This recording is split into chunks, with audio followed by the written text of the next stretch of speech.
bonsoir à tous. Et je suis Tamine Torchon et aujourd'hui je remplace Monsieur Ryan Napoli. Et aujourd'hui j'ai l'honneur d'interviewer celui qui dirige le Front de Libération Nationale Kanak et Socialiste, Monsieur Victor Toutogoro. Bienvenue à l'émission, Monsieur Victor. Merci. Ok, donc je vais brièvement décrire le Front de Libération et puis on continue. Le Front de Libération Nationale Kanak et Socialiste est une alliance indépendantiste de partis politiques de Nouvelle-Calédonie. Et vous êtes également membre de l'Union progressiste en Mélanésie. Alors, bienvenue encore, je vous remercie et je commence avec mes questions. D'accord. Ok, donc malheureusement, de ce côté de l'hémisphère, on est très peu informé sur les luttes du peuple kanak, que ce soit en Nouvelle-Calédonie ou ailleurs en Mélanésie. Donc, nous savons que les puissances coloniales ont augmenté leur ingérence ou leur intrusion impériale et coloniale contre les mouvements indigènes d'indépendance et de libération à travers le monde. Pouvez-vous nous dire ce qui se passe en Nouvelle-Calédonie? Alors, en Nouvelle-Calédonie, donc, il vient d'y avoir un référendum. Ok. Le dimanche 12 décembre dernier, ce référendum était censé clore une période de 20 ans, la période dite de l'accord de Nouméa. Ok. Ce temps, l'accord de Nouméa, était un processus de décolonisation devant permettre au peuple calédonien qui a été consacré par une citoyenneté calédonienne et citoyenneté locale pour définir le peuple calédonien qui sera amené à se prononcer. Et donc, pendant ces 20 ans, il y a eu un certain nombre de transferts de compétences de la France vers la Nouvelle-Calédonie. Et au terme de cette période, la question « voulez-vous accéder à la pleine souveraineté ou non ?» devait consacrer le transfert définitif des compétences dites régaliennes, c'est la justice, c'est l'armée, c'est la police et le statut international. Donc, les compétences régaliennes devaient consacrer un statut international donc à la Nouvelle-Calédonie et la transformation de la citoyenneté en nationalité. Voilà. Ok. Vous savez que nous n'avons pas participé. Oui, vous avez boycotté. Oui. Les indépendantistes d'une manière générale. Voilà. Oui. Donc, dans votre opinion ou selon vous, comment est-ce que ce référendum qui s'est passé le 12 décembre 2021 prolonge ou bien aggrave l'ingérence coloniale de la France contre le peuple kanak?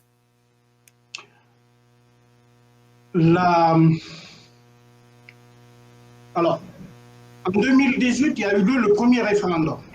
Oui. Le premier référendum. Alors, je vais simplement rappeler qu'il y a eu des accords dans la Constitution française. La Constitution française ne reconnaît pas le concept de peuple colonisé ou de peuple autochtone. Oh, ok. Donc, il a fallu qu'on se batte. Et en 1983, il y a déjà plus de 30 ans, nous avons décroché le fait que la France a reconnu le droit inaliénable du peuple kanak à l'autodétermination. Il a connu ce droit-là, le droit inné et actif. Il a ensuite organisé un statut en 1984 qui ne correspondait pas du tout au concept qui venait d'être validé. C'est pour ça que nous avons boycotté les élections en 1984. Et ensuite, en 1987, nous avons été jusqu'à l'ONU et l'ONU a a inscrit la Nouvelle-Calédonie sur la liste des pays à décoloniser en 1987. OK. Et donc, depuis, nous, le peuple kanak, peuple colonisé, nous avons reconnu ce qu'on a appelé les victimes de l'histoire. Les victimes de l'histoire, ce sont les gens qui se sont établis en Nouvelle-Calédonie, mais qui n'ont plus d'autres pays dans le monde. Hein? Même s'il reste français ou s'il reste des gens du Pacifique, mais ils ne peuvent plus retourner chez eux d'une manière ou d'une autre. Et donc, on les a reconnus pour dire on va ensemble faire la citoyenneté avec eux. Et on a gelé un corps électoral. En conséquent, le corps électoral, il consacre les citoyens de la Nouvelle-Calédonie. Okay. Et donc, nous, on dit que le processus, il a duré 30 ans, plus de 30 ans même, parce que nos vieux ont déjà contesté depuis bien longtemps. Et donc, ce processus, il devient trop long. Et il faut qu'on en sorte. Il faut qu'on en sorte. Et donc, malheureusement, on dirait que ça ne marche plus là. Question? D'accord. Oui, à la deuxième partie. Est-ce que vous voulez que je la répète ou bien vous voulez passer à la deuxième question?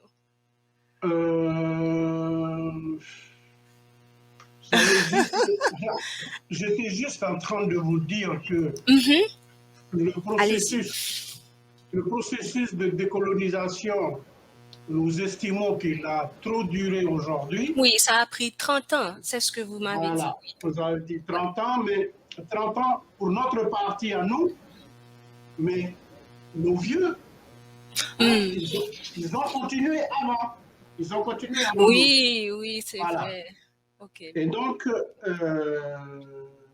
à l'issue de ce référendum qu'on a boycotté, à cause de la maladie, à cause du Covid, parce qu'on ne pouvait pas faire campagne et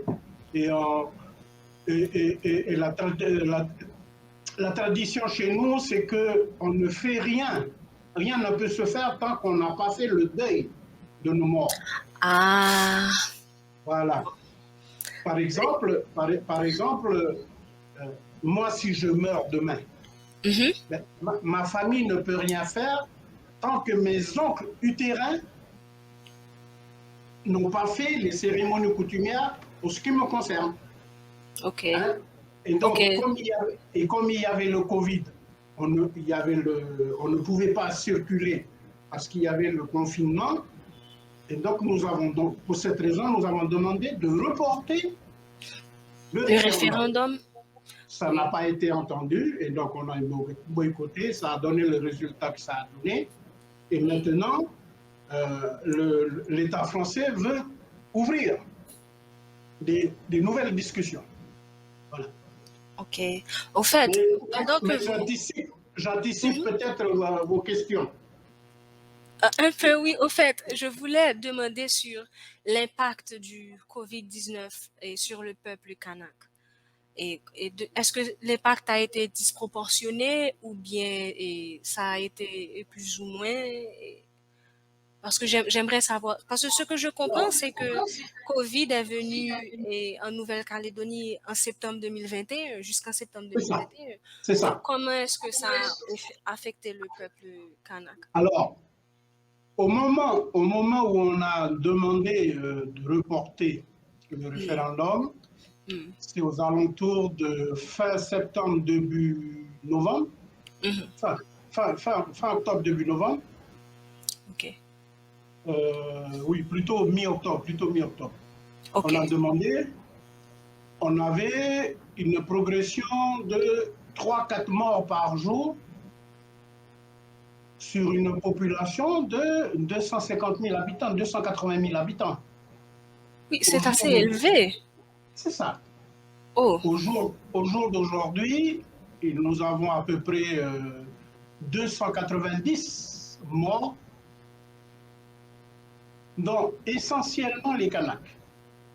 On va dire pour 80%, 70%, allez, 70% ce sont des Kanaks, et les 25% autres, ce sont les familles océaniennes, c'est-à-dire des gens du Pacifique, des Wallisiens, essentiellement des gens qui viennent de Wallis et Futuna, ou alors de Polynésie française, mais qui ont le même, et qui ont même mode de vie que nous. C'est pour ça qu'on est fortement impacté. Ok, je comprends maintenant. Maintenant, ma prochaine question, c'est pourquoi la France veut renforcer sa présence dans la région? Alors, c'est une vaste question que l'on pose depuis plus de 30 ans à la France, qui n'a toujours pas répondu de manière claire, mais on sait très bien que ce sont ces intérêts géostratégiques dans la région et il défend comme les États-Unis, comme l'Australie, comme l'Angleterre, qui restent des puissances présentes dans la région et qui défendent l'axe Indo-Pacifique. Et en fait, on se retrouve toujours dans le bloc Est-Ouest. Est-Ouest. Par exemple, 2018, premier référendum. 2020, deuxième référendum. Et là, pour le troisième référendum, l'histoire de la Chine s'est invitée dans le débat public. Et on ne sait pas pourquoi.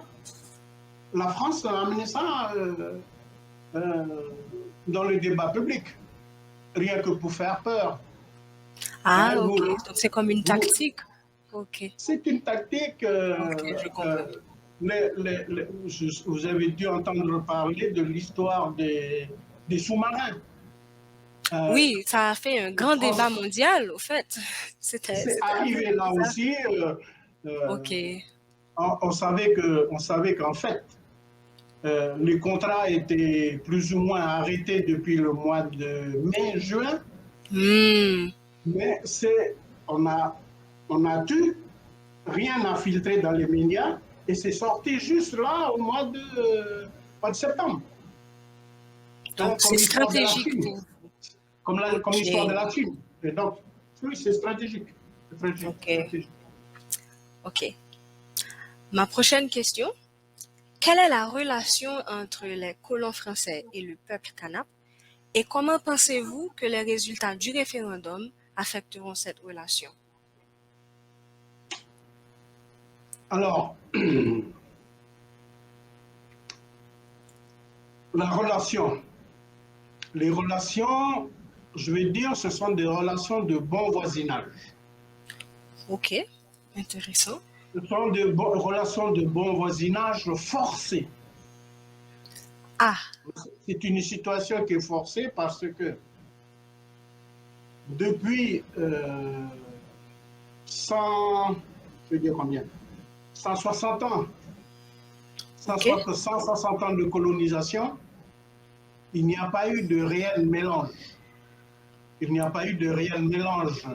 Chacun a vécu de son côté. Si on parle beaucoup de vivre ensemble aujourd'hui, de construire ensemble le pays. Mais parce que pendant ces 2 siècles, les communautés ont vécu en parallèle. Jusqu'à aujourd'hui encore. Jusqu'à aujourd'hui.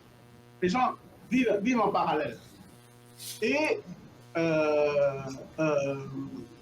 la plupart de nos terres, les colons aujourd'hui se sont accaparés de nos terres. Hein, et nous ont chassés, nous, le peuple originel, dans les fonds de vallée ou sur les bords de mer. Et ils se sont accaparés de toutes les terres, les plaines fertiles, pour y élever leur bétail. Donc, ça enlève un peu votre autonomie matérielle et économique.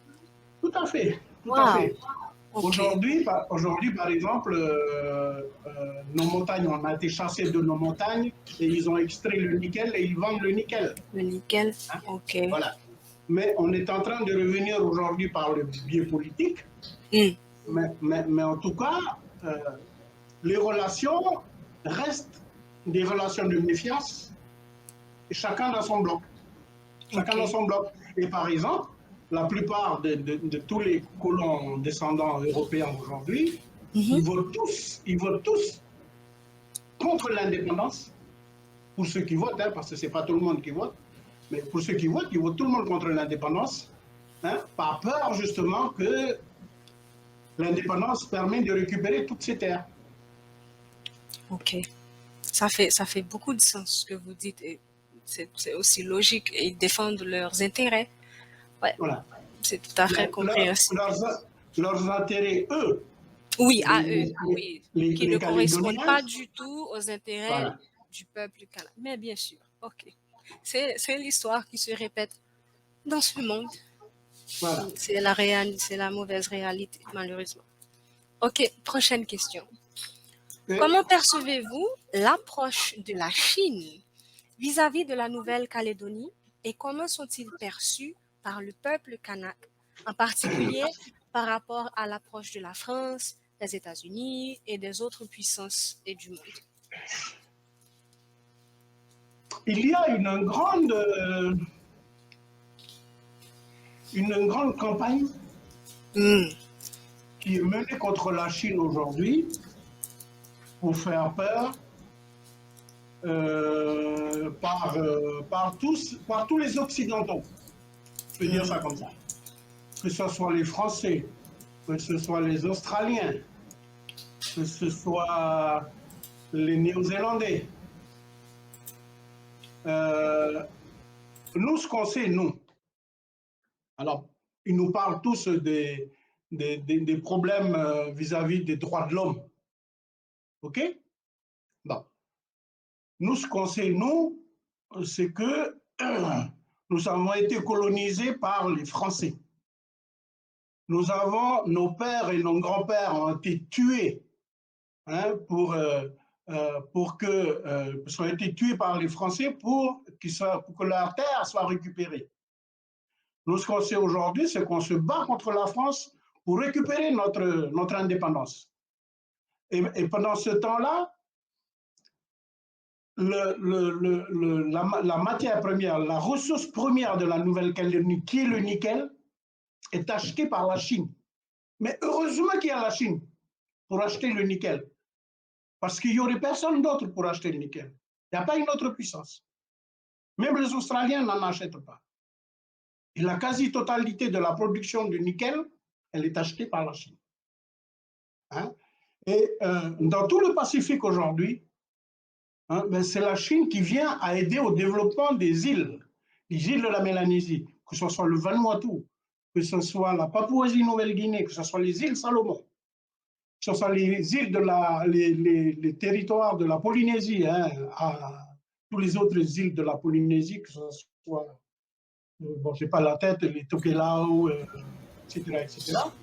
Heureusement que la Chine elle est là pour venir aider pour le développement. Parce que tous les pays les occidentaux qui font peur, ils ne sont pas là pour nous aider. Et donc, nous, on reste sceptiques à ce discours-là. C'est compréhensible. Vu l'histoire de la colonisation, voilà. Ça paraît un peu hypocrite. Donc, voilà. Non, je comprends. Okay. C'est un peu pareil chez vous, non? Bizarrement, pas vraiment, non. Parce que en Haïti, et je ne sais pas trop pourquoi, au fait, mais les pays d'Europe et les États-Unis sont vraiment, vraiment investis dans notre politique intérieure. Et ils ne laissent pas du tout l'opportunité à une autre puissance rivale comme la Chine à venir proposer quoi que ce soit. Mais il y a aussi d'autres facteurs qui expliquent pourquoi la Chine ne semble pas être intéressée à investir dans le pays. D'accord. Mais ça, c'est pour une autre discussion. Mais cette dynamique existe. Ouais. D'accord. Maintenant, prochaine question. Okay. Pouvez-vous élaborer sur l'histoire et la formation du Front de libération nationale kanak et socialiste? Je n'ai pas compris. Pouvez-vous élaborer sur l'histoire de la formation du Front de libération nationale kanak et socialiste?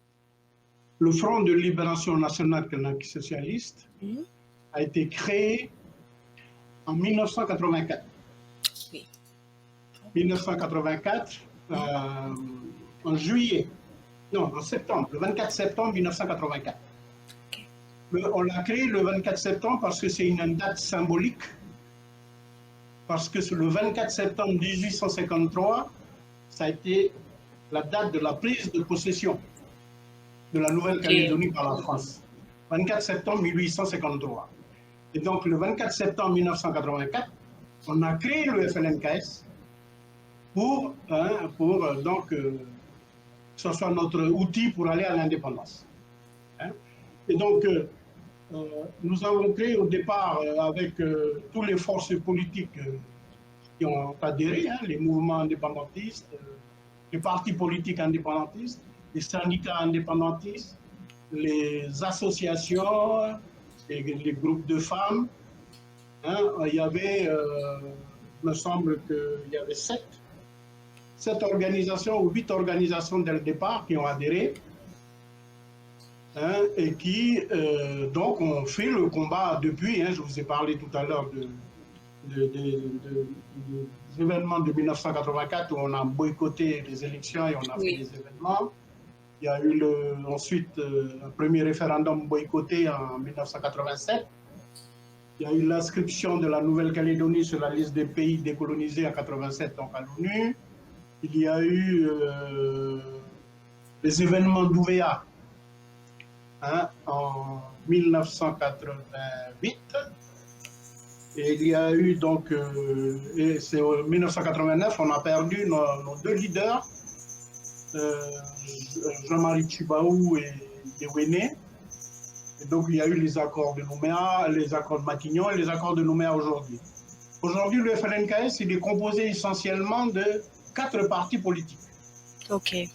Il y a deux grands partis que sont l'Union calédonienne et le PALICA, et 2 petits partis à côté qui sont l'Union progressiste en Mélanésie, dont je suis un des responsables, et le RDO, le Rassemblement démocratique océanien. Lui, c'est un parti qui s'est créé autour des Polynésiens qui sont présents sur le territoire, essentiellement de Wallis-et-Futuna et de Polynésie française. Et donc, pour ce référendum, pour cette période, on a un peu élargi. On a été chercher, parce qu'il y a d'autres indépendantistes qui n'ont pas voulu rentrer dans le FLNKS, ils sont dehors. Et donc, on a été les chercher pour faire bloc ensemble pour continuer le combat pour l'indépendance. Et sous le format il s'appelle CSI, c'est Comité stratégique indépendantiste. Okay. Il y a le FLNKS, il y a le Parti travailliste, il y a la Dynamique unitaire Sud et puis il y a le syndicat USTKE. Ok. Voilà. Ok. Maintenant, quel est le lien entre le peuple kanak et les autres mouvements de libération en Mélanésie? Alors, nous avons, en 1986, a été créé en Papouasie. Nouvelle-Guinée, PNJ, a été créé le groupe du fer de lance mélanésien, Melanesian Spirit Group, qui comprend les îles de la Mélanésie, donc Vanuatu, Papouasie-Nouvelle-Guinée, Salomon, Fidji, et pour la Nouvelle-Calédonie, même Fidji est rentré plus tard, il est rentré 5 ou 7 ans plus tard, mais il fait partie aujourd'hui du Melanesian Spirit Group, fer de lance mélanésien. Et pour la Nouvelle-Calédonie, c'est le FLNKS qui est donc présent. Et ça a été créé pour apporter le soutien au combat du peuple kanak. Amener le peuple kanak. C'est par exemple par le biais de groupe de fer de lance mélanésien que a été inscrit la Nouvelle-Calédonie sur la liste des pays à décoloniser. Hein? C'est le groupe du fer de lance mélanésien qui a fait tout le travail d'approche à l'ONU pour que la Nouvelle-Calédonie soit... Et donc, tous les ans, pendant l'Assemblée générale de l'ONU, à l'Assemblée générale de l'ONU, le fer de lance mélanésien intervient par le biais des comment dire, des ambassadeurs, hein, de ces diplomates qui sont en permanence à New York. Et donc, ils interviennent annuellement pour donner la situation, pour informer l'ONU de la situation en Nouvelle-Calédonie. Donc, ce sont les diplomates de Salomon ou de Papouasie ou même de Vanuatu qui sont présents et qui donnent cette information-là. Et donc, nous faisons, le FLNKS fait partie du fer de lance mélanésien. Tous les 2 ans, il y a une réunion et la présidence, elle est tournante. Chaque pays assume la présidence pour 2 années. Et la dernière présidence de Nouvelle-Calédonie, du FLNKS, il a été de 2013 à 2015. Hein? Et donc, c'est moi qui ai été le président, pour le compte du FLNKS. Donc voilà, la prochaine réunion aura lieu l'année prochaine, début d'année, là, au Vanuatu. Et donc, c'est le Vanuatu qui assumera la présidence à la suite donc, de Papouasie-Nouvelle-Guinée cette année. Ok, juste une petite question là-dessus. Est-ce que Covid vous inquiète un peu et pour faire le processus de ces réunions ou de cette grande rencontre? Ah oui, beaucoup. Ça nous impacte beaucoup. Mais heureusement qu'il y a la visio. Ah, ok. Maintenant je comprends. Ok. Voilà.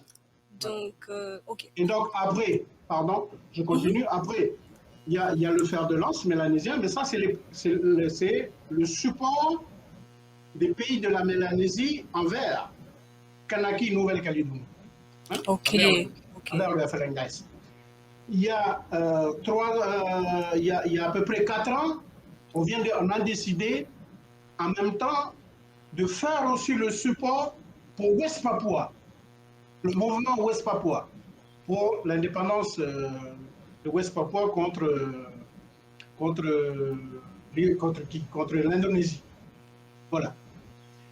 En même temps que le fer de lance a été créé, nos responsables de l'époque ont dit ça, ok, c'est le bloc mélanésien qui donne le support à la Nouvelle-Calédonie, à Kanaki Nouvelle-Calédonie, mais on va aussi ouvrir, demander à ce que toute la région Pacifique donne le coup de main aussi. Et donc, depuis ce moment-là, depuis les années 2000 à peu près, 1995-2000, le Forum des îles du Pacifique apporte aussi le coup de main. Ok, le coup de main. C'est beaucoup de solidarité. Oui, voilà. C'est tant mieux. C'est beau. Et ça donne de la force à vos causes aussi. Donc, c'est très bien. Ok, prochaine question. Et au vu des résultats du référendum, quelles sont les prochaines étapes pour le peuple kanak dans sa lutte de libération? Alors, prochaine étape. Nous avons déjà déclaré que l'on ne reconnaît pas. On ne reconnaît pas le résultat de ce référendum. Pour nous, il est nul et non avenu, politiquement. Il y a une période de 18 mois qui a été ouverte par l'actuel gouvernement de M. Lecornu et de M. Macron. Lecornu, c'est le ministre de l'Outre-mer.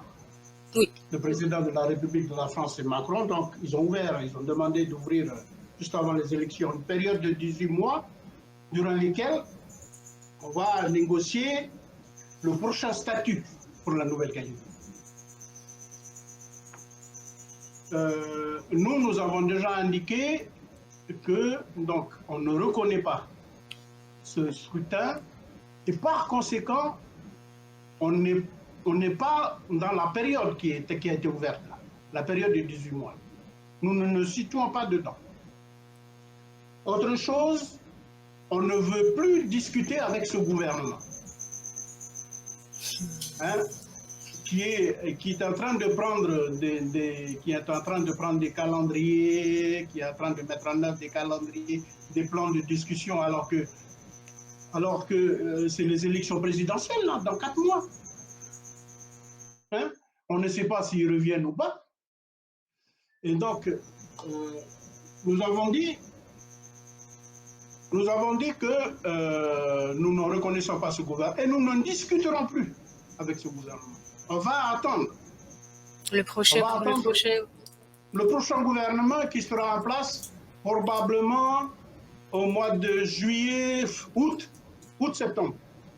Okay. Le temps qu'il y ait la dissolution de l'Assemblée, qu'il y ait renouvellement des instances. Et on discutera à ce moment-là, mais on discutera uniquement de l'accession du pays à l'indépendance.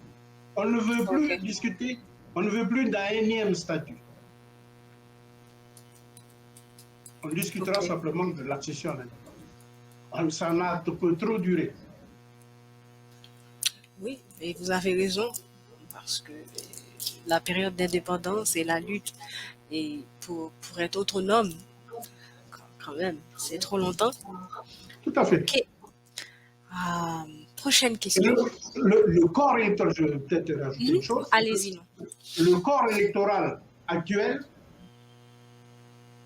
on est optimiste parce qu'il est en notre faveur. Oh. C'est une bonne nouvelle. Voilà. C'est une très bonne nouvelle. Ok, vous êtes prêts? Oui. Ok. Comment pouvons-nous, à l'extérieur de la région, soutenir le peuple kanak dans sa lutte de libération et de dépendance? Alors, c'est une vaste question qui nous est posée souvent. Nous disons à tous nos soutiens parce qu'on a des soutiens en Catalogne. Nous avons des soutiens en Corse. Nous avons des soutiens dans tout le Pacifique, bien entendu, mais aussi, voilà, ce sont les soutiens les plus manifestes en dehors des soutiens qu'on a aussi en France. Nous disons que le soutien, c'est le meilleur soutien, c'est qu'il faut faire pression. Il faut faire pression. Il faut faire pression. Alors, comment on fait pression? En écrivant des articles, en faisant des manifestations. En informant les autres le plus que possible. Ok. En informant. Nous, il faut quoi? Il faut que, de notre côté, on soit régulier à informer la presse internationale pour que ensuite elle fasse le relais et qu'il y ait ce mouvement de pression-là. Voilà. C'est le seul. Pour ne pas tomber dans l'oubli, il ne faut pas qu'on nous oublie. Oui, c'est important. Et le meilleur, c'est donc, après les mouvements, qui fassent pression auprès de l'ONU. Ok. Voilà. Vous avez raison. Ok. Donc, je vous remercie d'avoir répondu à toutes nos questions. Mais avant de conclure l'entrevue, y a-t-il autre chose que vous voulez ajouter, que vous pensez qu'il est vraiment important pour qu'on sache? Moi, je voudrais donc déjà remercier M. Napoli là, pour sa volonté. Voilà. Et moi, je voudrais demander que les liens soient maintenus. Les liens avec vous là. Oh, ok, oui. Donc, dans le pays et Haïti, avec tout ce contexte-là, sûrement dans la région aussi, dans la Caraïbe. Voilà, parce que nous aussi, de notre côté ici, en Nouvelle-Calédonie, on regarde beaucoup ce qui se passe dans les Caraïbes.